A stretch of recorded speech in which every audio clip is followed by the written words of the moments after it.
আমাদের দাবি ছিল কোটা। এখন আমরা ডিসি অফিস আমরা চালাবো, এসপি অফিস আমরা চালাবো, সচিবালয়ে বসে ডিসি নিয়োগ আমরা দেবো, এসপি নিয়োগ আমরা দেবো, সচিব নিয়োগ আমরা দেবো।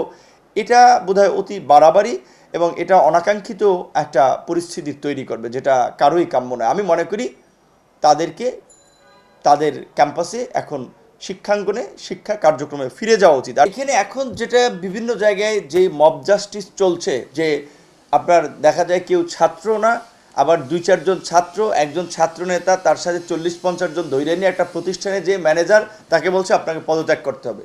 কোনো ব্যাংকে গিয়ে বলছে যে আমরা ওই আহত ছাত্রদের সহযোগিতা করতেছি, বন্যার্থদের জন্য ফান্ড তুলতেছি, আমাদেরকে আপনার সিএসআরএস থেকে আমাদেরকে 1 কোটি টাকা দেন, আমাদেরকে 10 লাখ টাকা দেন, আমাদেরকে 5 লাখ টাকা দেন।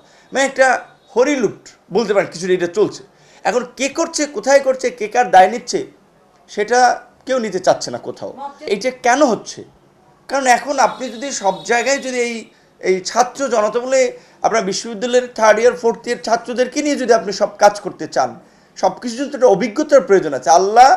আল্লাহর নবীকে, ইসলাম ধর্মের প্রবর্তক, বিশ্বের সর্বশ্রেষ্ঠ মহামানব, তাকে নবুয়ত দিয়েছে 40 বছর বয়সে। সব কিছুর জন্য তো একটা ম্যাচুরিটি, একটা অভিজ্ঞতার দরকার আছে। গ্রাজুয়েশন শেষ হয় নাই, 3rd ইয়ারের পরে কিংবা গ্রাজুয়েশন লেভেলে আছে, তাকে দিয়ে যদি আপনি রাষ্ট্র চালাতে চান, অনেক ক্ষেত্রে কিন্তু সেটা হিতে বিপরীত হবে। এবং এখন অনেক ক্ষেত্রে তাই হচ্ছে। রাজনৈতিক দলগুলো এই বিশেষ করে অনেক ক্ষেত্রে এই ছাত্র আন্দোলনের নেতৃবৃন্দ অনেকে মুখোমুখি দাঁড়াচ্ছে।